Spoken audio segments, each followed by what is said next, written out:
Warahmatullahi wabarakatuh. Alhamdulillahi wa binastain ala murni wadin wassalatu wassalamu ala asyrofil anbiya'i wal mursalin wa ala sahbihi ajmain.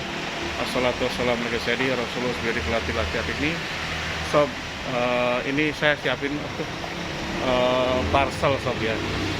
Dan parcel ini sekarang ini alhamdulillah istri saya punya ide dan dia memberikan parcel bukan buat biasa untuk partner bisnis. Saya biasa sering banyak terima parcel biasanya. Sekarang ini kan kondisi susah, kita membahagiakan, istri saya berniat untuk membahagiakan karyawan saya gitu, partner saya yang kerja sama saya gitu. Dan alhamdulillah disiapkan parcel.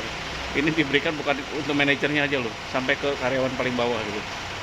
Semoga ini memberikan mereka sedikit kebahagiaan di tengah kesulitan gitu.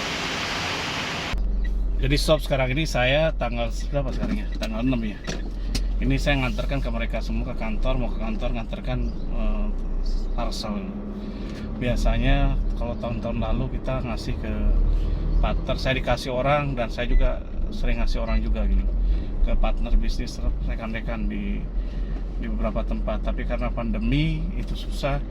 Saat ini istri saya bilang, Mas, apa kita bahagiakan karyawan dulu aja, kita kasih parcel meskipun sederhana gitu. Setidaknya ini memberikan mereka kejutan, surprise gitu. Kita jadi membahagiakan orang terdekat kita dulu. Dan alhamdulillah bahasan ini bukan tentang parcel hari ini. Bahasan hari ini adalah bagaimana saya tidak pernah direpotkan oleh karyawan gitu. Jadi karyawan tuh menjadikan karyawan bukan beban gitu, tapi berkah bersama gitu. Jadi makanya usaha saya usaha berkah bersama. Jadi kenapa itu? Kenapa? Biasanya pada saat corona, pandemi ini kan jadi beban gitu, beban operasional, sehingga banyak memecat gitu. Dan alhamdulillah sampai saat ini saya nggak mecat orang gitu. Saya tidak pernah memberhentikan orang. Terus gimana caranya? Saya ulang lagi sedikit lagi ya, mudah-mudahan ini bisa paham. Saya jadikan mereka, malah saya merasa mereka itu tidak jadi beban saya gitu. Karena kita sekarang ini menggunakan pendekatan yang kalau agak panjang sih. Pendekatan yang cukup lama. Jadi contoh di kantor saya ini sekarang ini saya siapkan makanan gitu, beras, mereka masak, mereka makan. Yang makan siapa? Kita bareng-bareng gitu. Terus yang kedua, ketika susah sekarang ini, contoh kalau saya dapat uang berapapun, anggaplah karyawan saya 10 atau 20 gitu, atau 10 20 lah gitu, atau 10 lah gitu. Ada uang 10 juta gitu minggu ini. Ya udah, bagi 10 juta bagi 10 orang, 1 juta semua. Terus minggu depan dapat lagi, bagi lagi, berapa bagi lagi. Jadi itu yang menyebabkan, dan untuk saya nggak ada sob. Jadi saya, kalau sob tahu ya, kalau di satu bisnis, saya kan bisnis ada beberapa bisnis gitu yang tidak perlu saya jalankan, saya awasi. Di bisnis saya yang di Bali ini rugi sob, bener-bener. Dan saya tidak pernah dapetin gaji udah berapa lama ya, udah cukup lama sob, udah berapa tahun gitu. Jadi pendapatan dari situ nggak ada. Ya udah, nggak apa-apa, karena di Bali kan lagi terpuruk, apalagi sekarang malah tambah minus gitu. Dan ketika saya susah pun, minus pun, saya tidak ngeluh gitu. Jadi saya tidak ngeluh, sehingga karyawan dan partner kerja saya tidak ngeluh juga. Jadi ya itu tadi, mereka belajar menerima gitu. Dan saya tanamkan ke mereka untuk adab dan akhlak gitu, serta saling ngerti di antara kita gitu. Contoh ya, si karyawan A harus bayar kos-kosan segala macam-macam, terus belum bayar kos-kosan, meskipun yang lain dikalahkan dulu, kasih dulu ke mereka gitu. Meskipun beberapa orang udah saya siapin tempat tinggalnya gitu, tapi ada yang kos di luar karena nggak mau pindah, ya udah nggak apa-apa gitu. Nah, ini kita yang nyiapkan, bayarin dulu untuk dia bisa bayar kos-kosan itu. Terus ya itu tadi dan itu jadi tanggung jawabnya bukan saya lagi, tapi GM saya gitu, Bu Siti. Jadi dia ngatur, yang gimana kelola gitu. Kalau ada lebih, mereka sudah dapat bagian semua, baru ke saya gitu, baru saya dibagi. Jadi hampir 3 tahun 4 tahun ini saya nggak dapat pemasukan langsung dari usaha saya yang di Bali, tapi dari beberapa usaha yang lain ada masukan gitu. Karena saya udah nyiapkan, saya punya kos-kosan, saya punya gimana, meskipun kecil nggak masalah gitu. Termasuk kos-kosan, karena kos-kosan saya sekarang ini cukup penuh sob. Jadi yang kosong cuma 1-2 kamar aja gitu. Kenapa? Karena sekarang ini saya turunkan luar biasa gitu. Biasanya 2 juta, saya cuma 800 atau 1 juta gitu. Jadi yang penting isi gitu, daripada karena mereka sudah tinggal di tempat kos-kosan saya itu cukup lama. Ada yang udah 3 tahun, 4 tahun. Jadi bukan yang baru-baru gitu. Jadi intinya mereka minta keringanan, lagi susah gini, ya udah apa boleh buat. Tapi memang tidak dihutangin, tidak ngutang gitu. Pembayarannya cash gitu.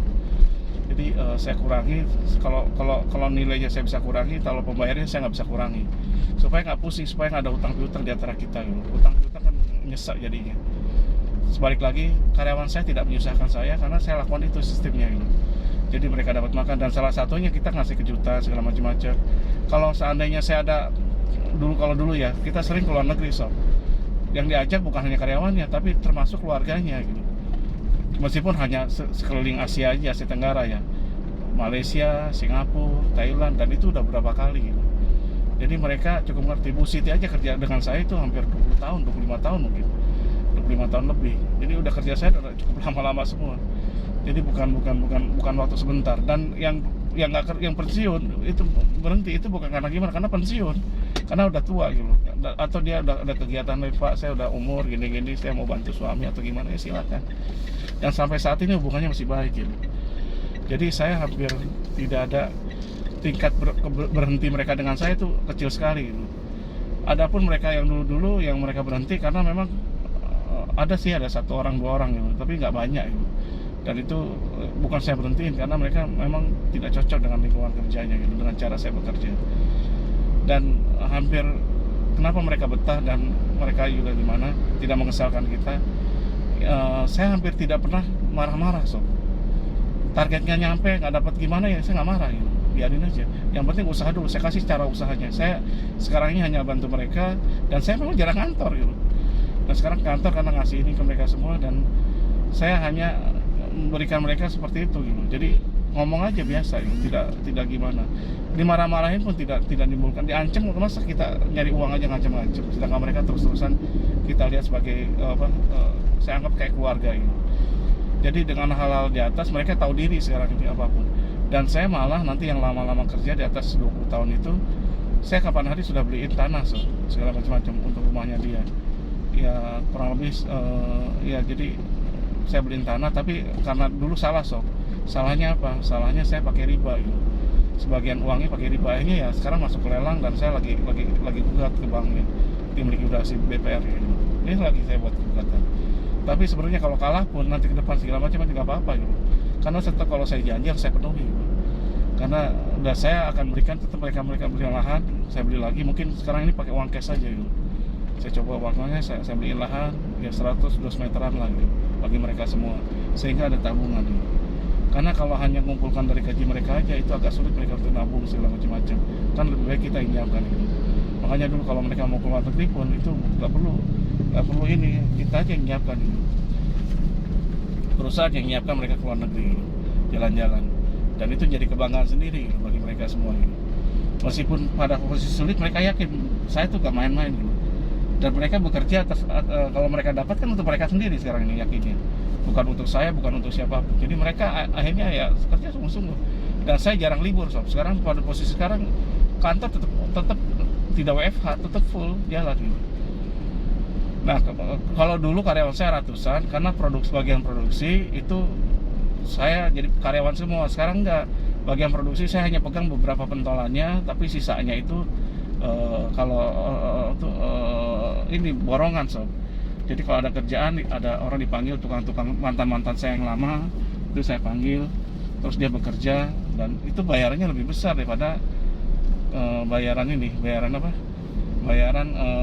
jadi karyawan gitu. Kalau karyawan paling gaji kan 3 juta, 4 juta gitu. Kalau borongan mereka bisa dapat 8 juta, 10 juta gitu. Dulu waktu jaya ya, karena kerjanya full gitu. Dan saya lebih efisien dulu.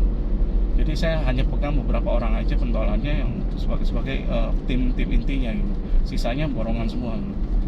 Jadi ini menyebabkan saya efisien sekali pada posisi sekarang ini. Tapi ke depan mungkin saya akan tingkatin lagi, karena saya ke depan itu saya ingin bermanfaat bagi banyak orang.